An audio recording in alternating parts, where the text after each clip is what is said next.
ओम नमः शिवाय। जय माता रानी। दोस्तों, आप देख रहे हैं आपका अपना यूट्यूब चैनल व्रत त्योहार टोटके। मैं हूं आपके साथ रिमझिम शर्मा। तो दोस्तों, शारदीय नवरात्र का व्रत अब समाप्त हो गया है। हमने कन्या पूजन हवन कर लिया है, तो अब बारी आती है कलश विसर्जन की। तो आज इस वीडियो में मैं आपके साथ कलश विसर्जन विधि शेयर करने जा रही हूँ। आपने जो माता की चौकी लगाई है, उसका विसर्जन किस प्रकार से करेंगे, विसर्जन मंत्र क्या होगा, चौकी पर रखे हर सामग्री का आपको किस प्रकार से क्या करना है, जैसे कि कलश आपको उठाना है तो कलश के जल का क्या करना है, कलश के अंदर की सामग्री क्या करनी है। तो दोस्तों, माता की चौकी पर रखे हर सामग्री का विसर्जन आपको किस प्रकार से करना है, इस वीडियो में आपको संपूर्णता से सभी जानकारियां प्राप्त हो जाएगी। तो वीडियो को अंत तक जरूर देखिए। वीडियो पसंद आए तो लाइक जरूर कर दीजिएगा। तो दोस्तों, अब देख सकते हैं कि जो ये माता की चौकी है, इस पर से भोग हमने हटा लिया है। अब सबसे पहले हम यहाँ से उठाएंगे ये जो भी फूल मालाएं आपने अर्पित की है। तो माता के पास जो फूल माला अर्पित है, जो कलश पर स्थापित अर्पित है, जो आपने जुआरे पर अर्पित रखा है, इधर आपने अखंड जोत लगाई है, गणपति को अर्पित रखा है, तो जो भी कच्ची चीजें हैं, जैसे कि जो भी फूल मालाएं हैं, आपने जो भी पान के पत्ते आज के दिन के अर्पित रखे हैं, या संकल्प का पान का पत्ता है, आपका मुख शुद्धि का पान का पत्ता है, देखिए पूरे 9 दिनों तक रहता है। तो ये सभी चीजें हम यहाँ से उठा करके एक थाली में रख लेंगे। अब ये जो लौंग और इलायची है दोस्तों, इस लौंग इलायची को आपको अलग रखना है। देखिए, नवग्रह देवताओं की ये जो सुपारियां हैं, इसको आप उठा करके अलग रख सकते हैं। आप चाहें तो विसर्जन में दे सकते हैं, आप चाहें तो किसी ब्राह्मण को दे सकते हैं। अब दोस्तों, यहाँ से आपने ये सारी फूल मालाएं हटा ली। अब देखिए जुआरे, अभी तो इसमें देखिए पूजा विधि मैं आपके साथ शेयर कर रही हूँ, करके दिखा रही हूँ। जुआरे इसमें उगाए हैं, तो इन जुआरों को क्या करना है, सबसे पहले तो प्रसाद स्वरूप थोड़े थोड़े जुआरे जो हैं वो परिवार के सभी सदस्य रख लें। कुछ जुआरे आप अपनी तिजोरी में रखें, कुछ जुआरे अपने बच्चों को दें आप, जो अपनी किताबों में रख सकें। बहुत शुभता लेकर आता है आपके जीवन में ये। तो इस प्रकार से आपने जुआरे आपने अपने जो भी परिचित हैं उनको भी दे सकते हैं, घर परिवार में परिवार के सदस्यों को ही तो आपने परिवार में ले लिया। अब इन जुआरों को जो बच गया है उसको भी आप विसर्जन में, जैसे फूल मालाएं जहां पर आपने रखी है, उठा करके आप ले सकते हैं। कई लोग देखिए, अब क्योंकि ऐसा ये पात्र है तो मिट्टी सहित ही इस पात्र को हम विसर्जन के लिए डाल देते हैं। अब हमने यहाँ से इसे हटा लिया। अब बारी आती है कलश की। तो कलश में फूल मालाएं हटा ली हमने। कलश का नारियल, अब कलश के नारियल का हमें क्या करना है, देखिए वो मैं बताऊंगी। तो कलश का नारियल जो घर की महिला है, जो घर की सुहागन महिला है, आपकी माँ है, आपकी पत्नी है, तो सबसे पहले तो आप कलश का नारियल उठाएंगे और प्रसाद स्वरूप उनके आंचल में आपको देना चाहिए। तो आपने नारियल प्रसाद स्वरूप उनके आंचल में दे दिया। अब कलश के अंदर जल है, तो जल को आप किसी भी पौधे में डाल सकते हैं। कलश के अंदर सुपारी है, सिक्का है, अक्षत है।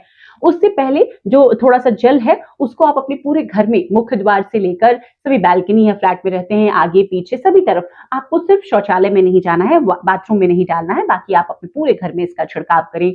अपने अन्न रखने की जगह पे, अपने धन रखने की जगह पे, हर जगह पे इसका छिड़काव करें, क्योंकि इसी में हमने आह्वान किया है देवी का। तो ये जल कलश का जो जल है कितना शुभ है ये हम सभी समझ सकते हैं। तो जल कलश का जो अब बचा हुआ पानी है उसको आप किसी पौधे में डाल देंगे।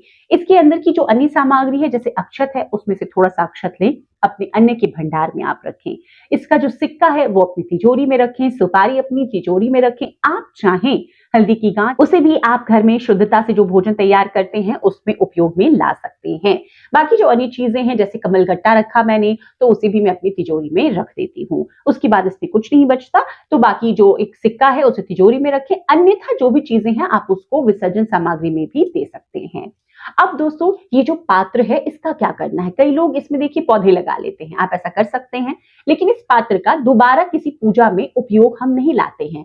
तो आप चाहें तो, जैसे मैंने बताया कि ये मिट्टी का पात्र विसर्जन में आप डाल देंगे, उसी प्रकार से ये मिट्टी का पात्र भी आप विसर्जन सामग्री में डाल सकते हैं, कोई दिक्कत नहीं है।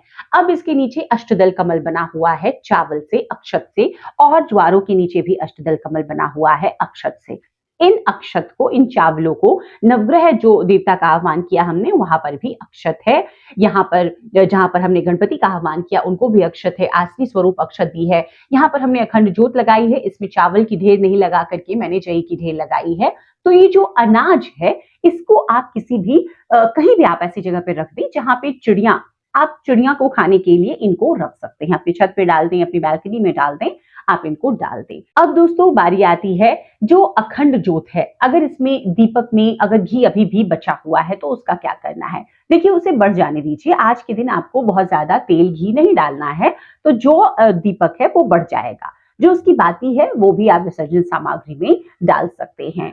अब दोस्तों इस पाटे पर लगभग सभी चीजें हट गई हैं। अब माता की प्रतिमा और फोटो है, तो जो माता की फोटो प्रतिमा है उन्हें यथावत हम अपने स्थान पर, जो हमारे घर का मंदिर है वहां पर स्थापित कर देंगे। अब बचता है ये पाटा और इस पर ये रखा वस्त्र। तो इस वस्त्र को आप दोबारा अपनी पूजा में, किसी भी पूजा में इस्तेमाल कर सकते हैं।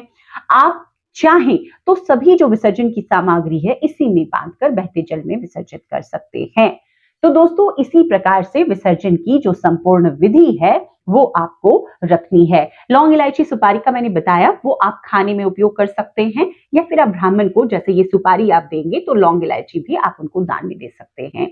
इसके बाद में दोस्तों दुर्गा सप्तशती की पाठ हमने की है, किताब रखी है, इसको भी यथास्थान पर हम स्थापित कर देंगे जहां पर हम रखते हैं। दोस्तों अब बारी आती है सुहाग की सामग्री की। तो सुहाग की सामग्री का हमें क्या करना है। सुहाग की सामग्री जैसे कि मैंने देखिए साड़ी रखी है, कॉटन की साड़ी मेरी सास को मैं दूंगी। बिंदी आप खुद भी इस्तेमाल कर लें, महावर, चूड़ी, जो आप खुद चाहते हैं आप खुद इस्तेमाल करें। आप चाहते हैं अपने परिवार में जैसे अपनी सास को, अपनी माँ को, बहन को देना, आप उन्हें भी दे सकते हैं। आप चाहते हैं किसी ब्राह्मणी को दान कर देना, आप उन्हें भी दान कर सकते हैं। तो सुहाग की सामग्री का ये करना है आपको। बाकी जो भी फल प्रसाद हैं, जो भी भोग स्वरूप आपने अर्पित किया है, देखिए ये भोग तो प्रथम दिवस का मैं आपको दिखा रही हूँ। आज के भोग में पूरी, हलवा, काले चने का भोग होता है। तो विसर्जन के बाद इसी भोग को ग्रहण करके आप अपना व्रत खोलेंगे। तो इस प्रकार से अब एक एक कर मैंने सभी सामग्रियों की विसर्जन विधि बता दी है दोस्तों। उम्मीद करती हूँ कि जो सभी जानकारियां मैंने आपके साथ विसर्जन विधि शेयर की है आपके लिए उपयोगी साबित होगी। उम्मीद करती हूँ आप भी इन शादी नवरात्रों में माता रानी की उपासना आराधना के बाद में इसी तरह विधि विधान से कलश विसर्जन कर इस व्रत को संपूर्ण करेंगे। व्रत का इसके बाद पारण कर व्रत का पूर्ण फल मिलेगा, आपको भी प्राप्त करेंगे आप भी। वीडियो अगर पसंद आए हो तो लाइक जरूर कर दीजिएगा। चैनल पर पहली बार आए हैं, इस तरह की जानकारियां आपको भी अच्छी लगती है तो चैनल को सब्सक्राइब करना ना भूलें। वीडियो देखने के लिए बहुत बहुत शुक्रिया। जय माता रानी, हर हर महादेव।